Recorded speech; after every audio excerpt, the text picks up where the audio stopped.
수고하셨습니다.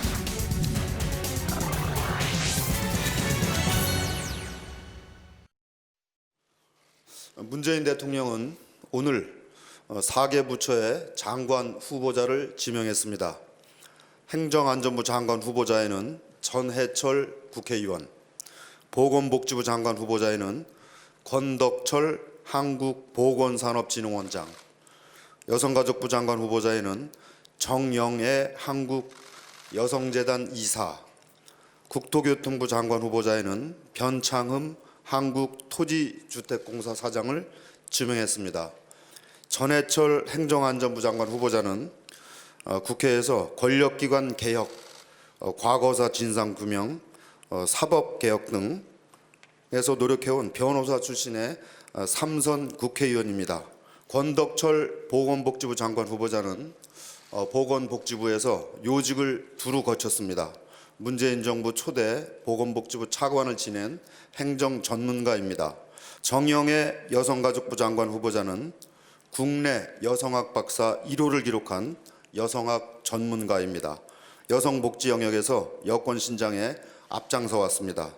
변창흠 국토교통부 장관 후보자는 학자 출신의 도시계획 및 주택 분야 권위자입니다.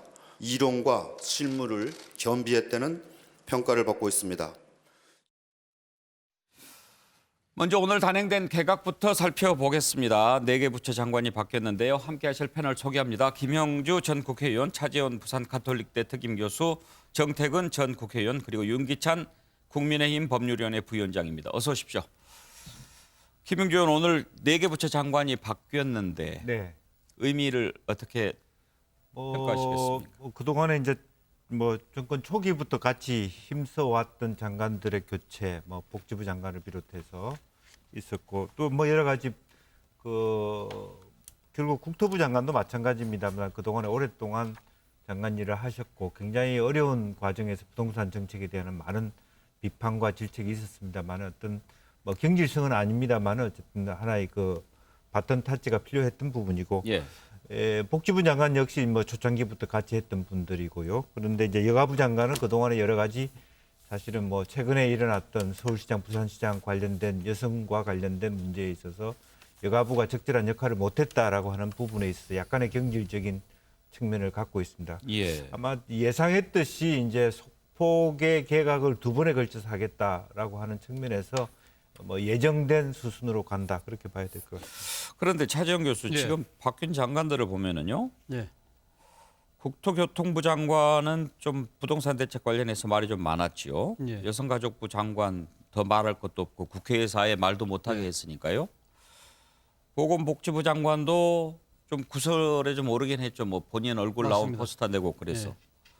그런데 행안부 장관은 그런 말은 별로 없었고. 없습니다만 행안부 같은 경우는 지금 경찰 개혁이라는 아주 예. 중요한 또 개혁 과제가 남아 있지 않습니까? 그렇기 때문에 이 경찰 개혁 문제는 검경 수사권 조정 문제, 더 나아가서는 검찰 개혁하고도 맞물려 있는 부분이기 때문에 대통령 입장에서는 국정 철학을 잘 아는 전해철 의원을 발탁한 것이 아닐까라는 생각이 듭니다. 예. 저는 전체적으로 봤을 때는 집권 후반기에 국정을 안정적으로 관리하기 위한 일종의 친위 내각을 지금 들어 세운 것이 아닐까 하는 생각이 듭니다.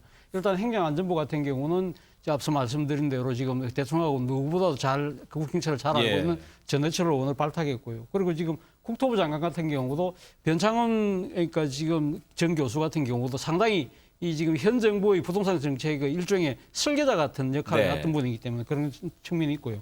그리고 지금 복지부 장관 같은 경우도 지금 문재인 정부 초대 내각의 최장수 차관을 지냈기 때문에 무엇보다도 그러니까 지금 문재인 정부가 지향하고 있는 여러 가지 복지 정책을 잘 알고 있다는 것이죠. 그리고 또 정영애 여성가족부 장관 같은 경우는 아마 이 문재인 대통령하고 그러니까 노무현 정부 말기 때 이분이 인사수석을 했기 때문에 누구보다 호흡이 잘 맞을 수 있다. 예. 그런 측면에서 아마 이번에 네 분의 개각을 하면서 아무리 대통령이 조금 잘 아는 사람을 발탁을 했던 생각이 들고요. 예. 그런데 문제는 이제 추미애 장관이지 않습니까? 예. 추미애 장관은 제가 생각했을 때 일단 윤석열 총장의 징계 문제가 끝날 때까지는 일단 유보해두는 그런 상황인 것 같습니다. 네.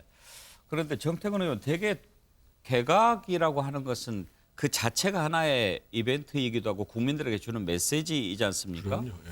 그런 점에서 이번 개각을 가지고 국민들이 뭐 뻥 뚫린다 뭐 이런 느낌까지는 별로 없을 것 같기는 합니다. 그렇죠. 그러니까 지금 문재인 정부에 대한 국정 지지율이 계속 떨어지고 있잖아요. 그런 시기에 개각을 한다라는 것은 국정을 대쇄신하고 정책을 전환하는 느낌들을 국민들한테 줘야 된다는 거죠. 아마 국민들이 가장 그동안 그 뭐 추미애 윤석열 사태뿐만 아니라 특히 부동산을 포함해 가지고 경제 정책에 굉장한 문제점을 많이 느꼈을 것이고, 만약에 개각을 정상적으로 한다고 보면은 가장 문제가 된 사람이 홍남기 경제부총리, 김현미 국토부 장관, 추미애 법무부 장관 이렇게 됐을 거란 말이에요. 근데 이제 사실은 홍남기 경제부총리 같은 경우에는 뭐 전혀 그 뭔가 책임지는 모습들을 보여주지 않을 뿐만 아니라 결국 핵심에 있어서는 추미애 법무부 장관은 그대로 두고 있는 거예요. 예를 들면 전해철 그 지금 이제 행안부 장관 예. 후보자를 법무부 장관으로 보내면 되잖아요. 법률 전문가이기도 하고. 특히나 예를 들면 김현미 장관의 경질은 불가피한 건데, 지금 이제 변창흠 후보자 같은 경우에는 어떤 문제가 있냐면요. 이분이 박원순 시장이 있을 때 SH공사의 사장을 하면서 이분이 주로 주장했던 게 뭐냐면 공급 측면에 있어서 도시 재생을 많이 얘기를 했어요. 도시 재생을 하게 되면 실제로 주택 공급이 안 됩니다. 기본적으로 재개발, 재건축을 억제하는 정책을 해왔고, 그래서 문재인 정부 들어와서도 소위 도시재생 정책에 상당히 근간을 마련했던 분이에요. 그러면 뭐 정책 똑같이 가네. 그래서 25번째 부동산 대책으로 김현미 장관을 경질하고 변창흠 장관 후보자를 내정했는데 아무런 의미가 없다는 거예요. 그럼 부동산 시장에서는 계속 이대로 가는가 보다. 그래서 저는 도무지 이해할 수 없는 그런 개각이라고 봐야 되고, 이렇게 보면은 예. 뭐 앞으로 지지율 반전은 어렵다고 봐야죠. 예, 뭐 변창흠 장관 내정이 정책의 변화를 의미하는 것 같지는 않아 보입니다. 그래서 청와대도 경질은 아니라고 얘기를 했으니까요. 윤기찬 부위원장께서는 오늘 개각 어떻게 보셨나요? 일단 민심에 대한 어떤 뭐 대응이라 그러면 좀뭐 맞는 표현은 아니지만 민심에 맞춤형 개각이고, 말씀하신 대로 정책 변화를 예고한 개각은 아니기 때문에 그 부분에 대한 아쉬움이 좀 있고요. 오히려 이제 그 검찰 개혁과 관련돼서는 지금 현재 진행되고 있는 여러 가지 갈등적 이런 요소들이 불거지고 있는데, 그것이 이제 행안부 장관을 바꿈으로써 이제 경찰 개혁과 관련돼서도 좀 나올 가능성이 있고, 선거 관련돼서 좀 대비 차원에서 행안부 장관을 뭐 친문이라고 표현하면 뭐해도 하여튼 참여정부 시절부터 꾸준히 등용됐던 분을 등용한 게 아닌가, 이런 생각이 듭니다. 예. 자, 네 분 패널로부터 오늘 개각 어떻게 보시는지 의미 그리고 평가 들어봤는데요. 사실 금명간 개각이 있을 것이다 다 예상을 했습니다. 그런데 오늘 개각 시점 생각해 볼 필요가 있을 것 같습니다. 지금 여러 가지로 악재들이 많이 쌓여 있는 상황이죠. 윤석열 총장 직무 복귀하면서 추미애 장관과 또 여러 가지 문제도 있고, 이러면서 대통령 지지율, 정부 여당 지지율 떨어지고 있는 상황이었기 때문에 오늘 개각 시점 혹시 어떤 여론 반전의 계기로 삼으려고 하는 게 있지 않았을까, 그런 생각도 듭니다. 그런 점에서 한번 짚어볼 부분이 어제 문재인 대통령이 대변인을 통해서 내놓은 메시지, 절차적 정당성, 공정성 강조하면서 앞으로 전국을 어떻게 꾸려갈 것인가 하는 부분을 좀 비친 측면이 있는데요. 그 내용 지금부터 한번 살펴보도록 하겠습니다. 어제 발표부터 들어보시죠. 문재인 대통령은 윤석열 검찰총장에 대한 법무부 징계위원회 운영과 관련해 절차적 정당성과 공정성이 매우 중요하다고 강조했습니다. 문 대통령은 사안의 중대성에 비추어 징계위원회는 더더욱 절차적 정당성과 공정성을 담보해야 한다고 했습니다. 문 대통령은 신임 이용구 법무차관에게 징계위원회 위원장 직무대리를 맡기지 않도록 하는 것도 정당성과 공정성을 확보하는 방안이 될 것이라고 말했습니다. 현재 징계위가 어떤 결론을 미리 내려놓은 것처럼 예단하는 보도가 나오고 있는데, 예단하지 말고 차분히 지켜봐 주시길 당부드리겠습니다. 청와대는 이미 윤 총장 징계에 대한 문 대통령의 입장을 묻는 질문에 대통령께서 징계 절차에 가이드라인을 줄 수 없다는 입장을 밝혔습니다. 징계위가 열리는 동안 가이드라인은 없다는 입장은 유지될 것입니다. 네, 청와대 대변인 발표를 들으셨는데요. 징계위를 일주일 연장했습니다. 문재인 대통령의 이 메시지 나온 뒤였습니다. 이게 절차적 정당성, 공정성 강조한 문재인 대통령의 뜻을 받든 거다 이렇게 보이는데요. 그러면 절차를 제대로 지키고 그렇게 해서 반드시 처리하자 이런 뜻으로 생각을 해야 되는 건지 아니면 일주일 시간을 벌면서 혹시 또 무슨 해법을 모색할 수 있는 것인지 궁금해하는 분들이 많습니다. 네 분 패널 의견 들어보죠. 김영주 의원께서는 일주일 연기 네. 어떤 의미로 생각하세요? 우선 뭐 절차적 정당성에 대한 강조다 그렇게 봐야 되겠죠. 그러니까 왜냐하면 윤석열 총장을 부를 때 있어서 최소한 5일 정도의 이 시간을 줘야 된다라는 측면에서 만약 징계위회가 바로 열렸다면 그런 부분의 정당성에 위배가 되는 측면이 있었고요. 실제적으로 왜 불렀는지에 대한 사안도 정확하게 보여주지 않았다는 측면이 하나 있고 또 징계위원들에 대해서도 심재철 국장이 들어있을 경우에 기피 신청할 수 있는 가능성들이 있고 그런 부분을 철저히 지키면서 가라라는 거고 영구 법무부 차관도 그런 어떤 공정성을 굉장히 강조했다는 측면 또 오늘 청와대 안에서도 예단하지 말자라고 하는 것은 솔직히 말하면 일정 정도의 어떤 테러를 열어주는 뭐 우리가 찍어내기 위한 어떤 수순이다라는 것은 아니고 더군다나 영구 법무부 차관이 징계위원장을 맡지 않는 것도 예.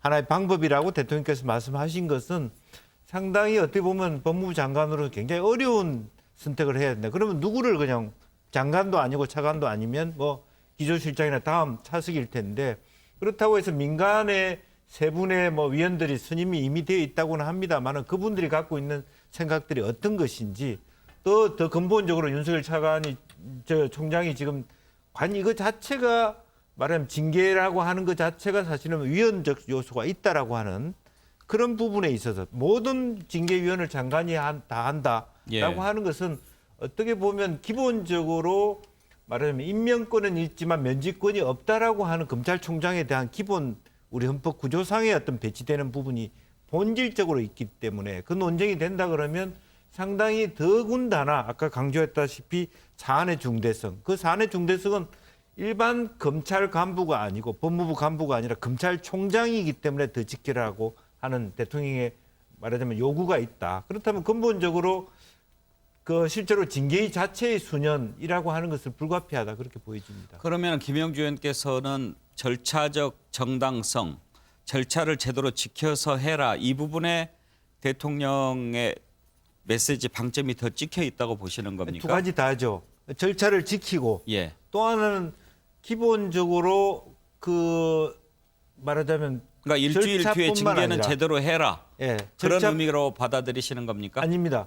절차를 지키는 것은 물론이고 예. 사안의 중도성이라고 하면 정말로 이 사람이 면직할 수 있는 정도 수준의 징계 요건이 되는지까지를 포함한다고 따져봐라. 봅니다. 예. 예. 차주영 교수는 어떻게 읽으셨나요? 일단 뭐 그 어제 청와대 메시지는 추미애 장관의 속도전에 대해서 일단 이쪽 청와대 쪽에서 제동 걸려고 한 것이 아닐까 하는 생각이 듭니다. 사실 이용구 차관을 그 임명을 하면서 하니까 내정 사실을 밝히면서 청와대 쪽에서 한 이야기가 이용구 차관이 그러니까 징계위원장 맞지 않을 것이고 그리고 아마 지금 윤 총장이 주장하는 대로 조금 그러니까 징계위를 늦출 거라고 이야기했는데 어제 오전에 법무부 분위기는 전혀 그게 아니었거든요.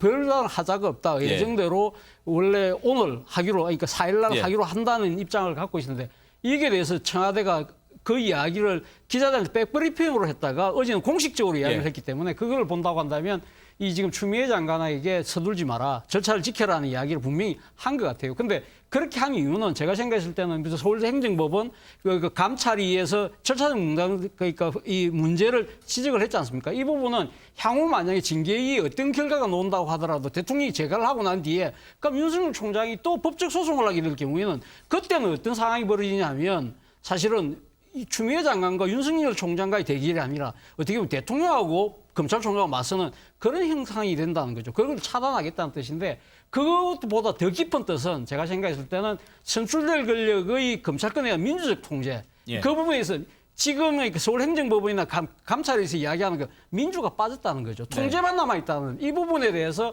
상당한 메시지를 그러니까 청와대에서 심각하게 받아들인 것이 아닐까. 만약에 민주적 통제에서 민주가 빠져버리면 그거는 검찰 개혁이 아니라 검찰 장악이 될 수 있다는 것이죠. 그 두 번째는 제가 생각했을 때는 대통령 입장에서는 예단하지 말라는 이야기를 했잖아요. 그거는 진짜 이 자신은 지금 이 상황이 어느 편, 누구 편도 들지 않고 자기는 징계위에서 놓는 대로 무조건 따르겠다. 그러니까 그거는 말대로 그동안 국정 운영 스타일에서 나타났던 문재인 대통령의 원칙대로, 법대로, 시스템대로 하겠다는 이야기를 분명히 하고 있는 것이 아닐까? 그렇다고 한다면 지금 추미애 장관이 지금 추진하고 있는 부분에 대해서도 흔쾌히 방점을 찍어주고 있지 않은 것 같다. 예. 그렇게 해야만 향후 어떤 결과가 나온다 하더라도 거기에 대한 정치적 파장을 최소화할 수 있다는 것이 청와대의 또 노림수도 거기 깔려 있는 것 같습니다. 정태근 의원 보시기에 일주일 사이에 혹시 무슨 변화 가능성 있어 보입니까? 저는 충분히 있을 수 있다고 보여집니다. 왜 그러냐면 지금 문재인 정부에서는 여론의, 특히 국민 여론의 추이를 굉장히 주목하는 것 같습니다. 이번 주 화요일 날 윤석열 총장에 대한 직무배제가 부당하다고 행정법원에서 판단을 내렸는데 그 판단 그 자체도 중요한 내용이지만 그 내용 중에 보면은 검찰권의 정치적 중립성에 대해서 몰각했다. 징계 청구가. 그러니까 사실은 추미애 장관이 청구한 거지만 이 정부가 청구한 거하고 똑같단 말이에요. 그런데 그때 판사가 뭐라고 얘기했냐면 이 검찰권의 중립성에 대해서 몰각, 잘 모르고 일을 하고 있다. 이렇게 얘기를 했단 말이에요. 그러면서 전반적인 여론이 이 징계는 잘못되는 거 아니냐.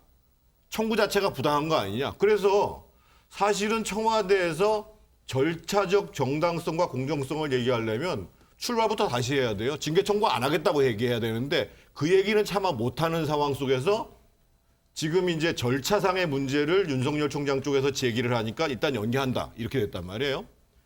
오늘 이제 윤석열 총장이 또 하나의 수를 뒀어요.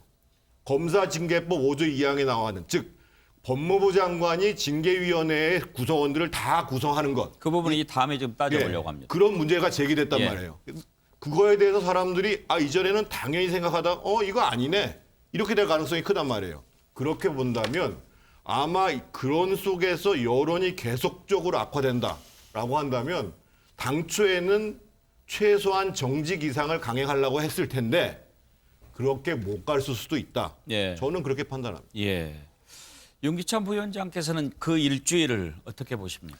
저는 공수처 출범하고 관련이 있다고 보여요. 그러니까 9일날 지금 여당에서는 9일날 본회의에서 통과시키겠다고 예. 얘기를 하고 있고 통과되고 나서 인사청문회까지는 20일 정도 맥시멈. 네. 그러면 12월 달 내에는 출범한다고 보여지거든요. 그러면 검찰이 갖고 있던 고위공직자에 대한 수사 권한이 모두 공수처로 넘어가게 됩니다. 네. 그런데 이번에 제가 눈여겨봤던 게 대전지검에서는 사실 감사방해 혐의로만 영장을 청구하겠다라고 대검에 품신을 했는데 대검에서는 공용서류, 공용 전자기록 손상죄까지 같이 의율을 해라. 네. 구속 영장이 나오려면 좀 더 법정형이 7년 이하인 필요하다라고 했는데 감사방해죄는 사실은 고위공직자 범죄에 포함이 대상이 안 돼요. 그런데 전자기록 손상죄는 그 해당 범죄에 포함이 되거든요. 그렇다면 그 혐의가 만약에 적용이 된다 그러면 고위공직자범죄수사처가 출범하면 검찰은 수사 권한이 없게 됩니다. 그래서 이 부분이 혹시나 관련이 있나 싶은 생각이 들고 결국은 고위공직자범죄수사처가 출범하면 검찰과의 이렇게 정치적인 위험 감수하면서까지 싸울 이유가 없다. 예. 이렇게 생각을 해서 저도 정태근 의원님 생각처럼 감봉 내지 견책으로 징계가 마무리되고 추 장관이 사퇴하시든가 아니면 실권을 이용구 법무차관이 실제 법무행정을 추진하는 것으로 그러니까 대통령께 이렇게 정치적인 출구를 모색하지 않을까 이렇게 생각을 합니다. 예. 윤기찬 부위원장 나오셨으니까요. 어제 좀 헷갈린 부분이 있었는데 법률가가 안 계셔가지고 제대로 확인을 못한 게 하나 있었습니다. 한번 여쭤보고 싶은데요. 지금 이제 징계를 만약에 결정을 하면 대통령이 그것을 받아들여서 이제 하겠다는 것 아닙니까? 그런데 만약에 해임 징계 건의를 해서 해임을 했다. 그런 경우에도 지난번 직무정지처럼 가처분 신청을 할 수 있는 거죠. 네, 가능합니다. 그래서 만약에 받아들여지면 다시 또 그 징계 최종 나올 때까지는 직무를 수행하게 됩니까? 그렇죠. 그러니까 직무 정지, 직무 배제 처분에 대해서 그 효력을 정지해달라라는 가처분이 이제 인용이 됐던 거고요. 네. 그 해당 소송은 이제 지금 그 계류가 돼 있는 겁니다. 그러니까 직무정지 취소를 해달라는 거요. 그런데 별도로 또 징계 처분에 대해서는 만약에 해임 처분이 다르면 그 해임 처분이 무효라는 소송을 하든지 해임 처분을 취소해달라는 소송을 하는 것이 이게 본안이고요. 예. 그럼 이제 해임 처분이 이루어지면 바로 효력이 발생합니다. 네. 해임 상태가 되는 거죠.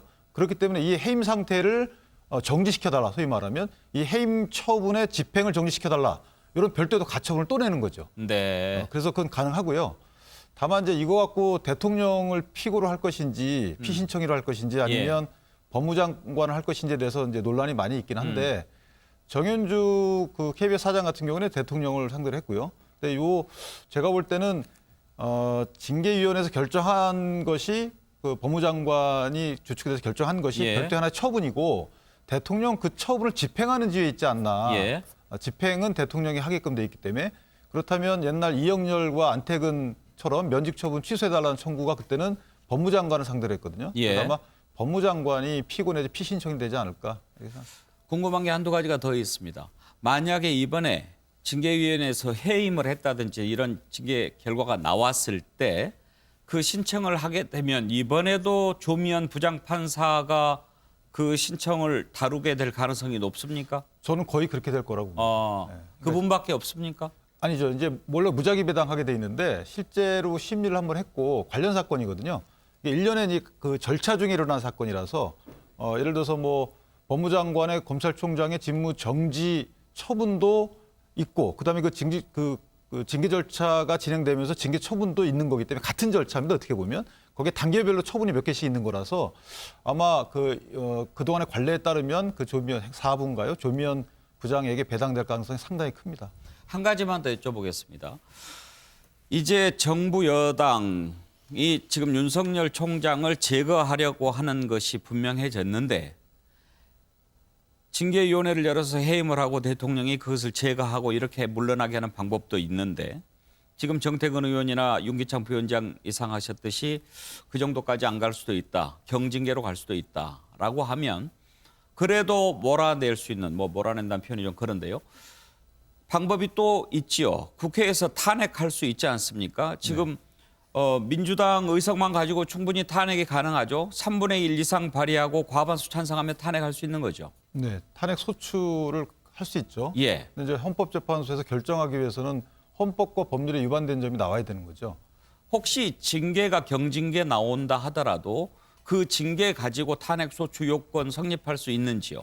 그러니까 징계 사유가 우리 검사징계법에 보면 이제 직무상 의무를 위반하거나 직무를 게을리하거나 또는 이제 정치적 중립 의무 위반인데 추 장관이 제기했던 그런 문제는 사실 해당 안 되는 것 같고요. 그다음에 이제 품위 손상 문제가 하나 있어요. 근데 사실상 여기에 해당하는지 여부에 대해서 불명확하기 때문에 저는 제가 만약에 징계권자라면 감봉 내지 견책으로 해서 직은 유지하게 하면서 그렇게 되면 총장 입장에서도 이걸 소송으로 다투기는 사실 그렇게 실익이나 특별한 그 명분이 정도 징계 줄거든요. 가지고. 예. 그러니까 정치적 위험이 징계권자 입장에서 상당히 줄는 거고 그다음에 공수처가 출범하게 되면 우리가 소위 예측했던 대로 왜 이렇게까지 검찰을 닥달하냐라는 의미가 수사와 관련된 거 아니겠느냐. 예. 그렇다면 공수처에서 수사권을 다 가져가는데 굳이 검찰과 저렇게 하면서 정치적인 마이너스 요소를 처리할 필요가 뭐 있느냐 이런 이제 생각이 드는 거죠. 그래서 아마 징계권자 입장 그런 방안을 모색하지 않을까라고 추측하는 겁니다. 예, 말씀을 들어보니까 여러 가지 경우의 수가 나올 수 있겠다 하는 생각이 듭니다. 이렇게 윤석열 총장 지금 징계위원회를 앞두고 할 수 있는 모든 방안을 다 강구하는 것 같이 보입니다. 이번에는 검사징계법이 위헌이다라고 하면서 헌법 소원까지 제기하고 나섰는데요. 이 부분도 한번 잠깐 생각해 보겠습니다. 차지원 교수, 헌법 소원을 제기했다는 것은 아예 이 검사징계법 자체가 그렇죠. 위헌이다 이런 얘기를 지금 하자는 거죠? 그렇죠. 청와대에서 어제 이야기했던 게 절차적 정당성이라고 했을 경우에 그러니까 윤 총장 입장에서는 절차적 정당성을 확보하기 위해서나 세 가지는 분명히 해야 된다는 생각을 아마 할 거예요. 그러니까 지금 징계 사유가 명확해야 된다는 거 하고요. 그리고 또 하나는 반론권을 보장해야 된다. 반론권 보장 문제는 일단 지금 일주일 연기가 됐기 때문에 반론권 보장 기간이 어느 정도 됩니다만 그리고 지금 또 하나가 이제 징계의 구성이 불편부당하게 돼야 된다는 부분인데 지금 현재 검사징계법에 보면 지금 이 청구권자가 지금 그 법무부 장관인데 문제는 지금 법무부 장관 청구권자이기 때문에 지금 본인은 지금 그 징계위에 안 나오잖아요. 예. 근데 문제는 구성하는 사람도 모든 권한이 법무부 장관이 다 쥐고 있다는 겁니다. 법무부 장관이 이 지명한 두 사람의 그 검사 그리고 또 법무부 장관이 위촉한 외부 인사들 이런 식으로 돼 있기 때문에 결국은 법무부 장관은 빠진다고는 하지만 법무부 장관의 의중이 관철되도록 돼 있다고 한다면 이것은 이건 상당히 불공정한 일종의 그러니까 이 지금 이 게임이 될 수 있다는 것이 예. 윤 총장이 논리고요. 그 때문에 윤 총장이 이 지금 검사징계법을 지금 헌법 소원을 하고 이 효력을 일시적으로 지금 정지시켜달라. 만약에 이 가처분이 받아들일 경우는 네. 10일로 예정된 것이 그러면 스톱하게 되는 그런 예. 상황이 되는 것이죠. 그렇죠. 그런데 재밌는 부분이 뭐냐면 지금 이 검사징계법 이 지금 헌법 소원한 부분이 있지 않습니까? 지금 법무부 장관이 외부 인사들 위촉하도록 돼 있는 부분이 법이 개정됐어요. 그러니까 지난해 11월 달에 개정이 돼서 지금 예를 들면 지금 장관이 위촉하게 되는 그 세 사람 지금 보면 이거 변호사인 같은 경우는 대한변협에서 추천하도록 돼 있고 그리고 나머지 두 사람도 지금 그 사단법인 한국법학교수회 회장단에서 위촉하도록 이게 법은 11월 달에 바뀌었는데 이게 언제부터 시행이 되냐면 내년 1월 달부터 예. 시행이 되도록 돼 있다는 겁니다. 그렇다고 한다면 이 부분에 상당히 법이 모순돼 있다, 잘못돼 있다고 생각해서 법은 바꿔놨는데 지금 이 법이 바뀐 법은 지금 적용은 윤 총장한테 적용이 안 되는 예. 상황입니다. 그렇다고 한다면 이런 아주 이 가동이적인 상황에서 이 상황이 맞닥뜨려졌기 때문에 이걸 과연 헌법재판소가 어떻게 판단할 것인가 상당히 지금 어떻게 보면 지켜보는 입장에서는 상당히 좀 관심이 가는 대목인 것 같습니다. 알겠습니다. 그런데 김영주 의원, 네. 지금 윤석열 총장이 이렇게 맞서는 것을 보면 물러날 의지는 전혀 없다는 것을 보여주는 거지 않습니까? 그렇습니다. 그런데 지난번 네. 국정감사 때 그런 얘기를 했어요. 대통령이 총선 끝나고 적절한 메시지를 통해서 임기 잘 지켜라 그렇게 얘기를 했다. 그거를 이제 계속하는 명분으로 이야기를 했죠. 그런데 징계위원회 맡을 법무부 차관 사의 표명하니까 곧바로 후속 차관 임명하고 또 이렇게 절차적 정당성 얘기하면서 일단 징계위원회 계속 열어날 갈 뜻을 비치고 결국 대통령의 뜻이 어디에 있다는 것을 이제 알 수 있는 것 아닙니까? 그런데도 버티는 이유는 뭘까요? 우선 뭐 본인이 이제 부당한 일을 하다가 쫓겨났다는 것을 뭐 수용할 수 없다 이런 거죠. 어쨌든 말하자면 오히려 더 정당한 이유를 가져오라 이제 그런 부분인데 실제 본인이 얘기하고 싶은 것은 실제로 뭐 제가 안 되는 부분을 끌고 모아서 나를 제의대로 몰아내는 것에 대해서 난 동의할 수 없다. 예. 이제 이런 부분인 것 같습니다. 그렇기 때문에 오히려 그런 의미에서의 더 절차적 정당성, 확실한 증거를 가지고 내가 나갈 수 있는 뭐 어떤. 근데 과거에 뭐 최동욱 총장의 경우에는 사실은 그건 법적인 문제는 아니지만 어떤 윤리적으로 문제가 하자가 될 수 있는 부분을 가지고 논쟁거리를 삼았기 때문에 본인이 그 스스로 그걸 받아들인 형국이 되었습니다만 어쨌든 지금 사안에서는 뭐 본인의 어떤 장모권이나 이런 부분들 자체가 굉장히 뭐 오히려 더 이제 과거에 청문회 당시에 어떤 여당 의원들이 디펜스를 해줬던 문제이기 때문에 예. 이러한 어떤 불평부당한 공격으로 내가 퇴각하지는 않겠다 이런 의지로 보여집니다. 정태근 의원께서는 어떻게 생각하십니까? 지금 윤 총장이 일관되게 얘기하는 것은 헌법 정신과 법치주의입니다. 즉 지금 현 정부 문재인 정부와 그것을 대리하고 있는 추미애 장관이 헌법 정신과 법치주의를 위반하고 있다는 거거든요. 이번에 감찰과 징계의 과정에서도 실제로 여러 차례 법률을 위반하는 일이 벌어졌어요. 뭐 감찰관을 패싱하는 것부터 시작해가지고 뭐 감찰할 때 무슨 법무부가 수사지휘를 하는 뭐 여러 가지가 나왔어요. 지금 윤석열 총장 입장에서 봤을 때는 스스로 물러나는 것이 실질적으로 검찰의 정치적 중립을 지키고 법치주의를 지키는 것을 자기가 스스로 포기하는 결과가 되기 때문에 그러니까 자기 측근한테도 이제는 더 이상 물러날래야 물러날 수가 없는 상황이 돼버렸다. 예. 오히려 지금 검찰의 정치적 중립과 법치주의를 침해하고 있는 거에 대해서 내가 총장으로 이 자리를 지켜서서 최선을 다하는 것이 국민의 도리다. 라는 판단을 하고 있기 때문에 예. 제가 봤을 때는 아마 징계를 전면적으로 철회를 하고 그리고 추미애 장관도 경질을 하고 그러고 일정 시점이 지난 다음에 대통령이 정치적으로 신임하기 어렵다라고 얘기하지 않는 이상은 지금 상황에서 윤 총장은 물러날 수가 없는 상황이라고 봐야 됩니다. 예. 상황이 여기까지 오면서요. 이제 여당 내에서 슬슬 추미애 장관 책임론이 흘러나오고 있습니다.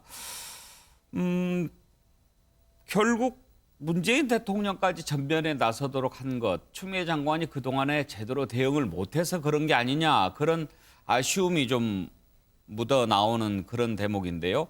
관련된 녹취들 한번 들어보시죠. 다 추미애 장관님의 진심도 느껴지고 그분이 검찰개혁을 해서 활동하고 있는 노력도 저는 존중하고요. 근데 이제 어쨌든 대통령께서 절차적 공정성과 정당성 확보하고 그냥 투벅투벅 가라고 하셨으면 이제 개인적인 의사 표현을 조금 자제하실 필요가 있다고 봐요. 무슨 개인의 감정이나 뭐 어떤 그런 어떤 목적 의식 때문이 아니라 분명히 문제를 발견했고 발견된 문제 때문에 법에 정해진 절차를 따르고 있는 거 아니겠습니까? 그러면 그냥 묵묵히 그 절차를 따라가면 될 문제이지 다른 정치적 용어 어떤 그런 오해를 불러설 수 있는 발언은 더 하지 않으시는 게 대통령에게도 도움이 되지 않을까 이런 생각입니다. 예, 이낙연 대표 얘기도 한번 들어볼까요?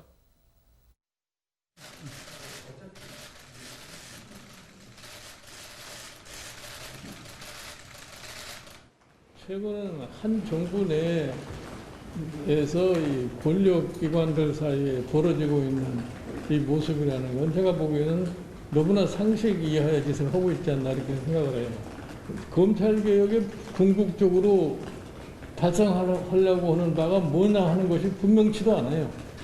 지금 현재 이 법무부하고 검찰하고 벌어지고 있는 이러한 모습을 보면은 검찰개혁이 이런 거 더 하려고 검찰개혁했느냐 하는 이런 의문을 갖지 않을 수가 없어요. 네, 조금 충고해 주셨습니다. 변화를 요구한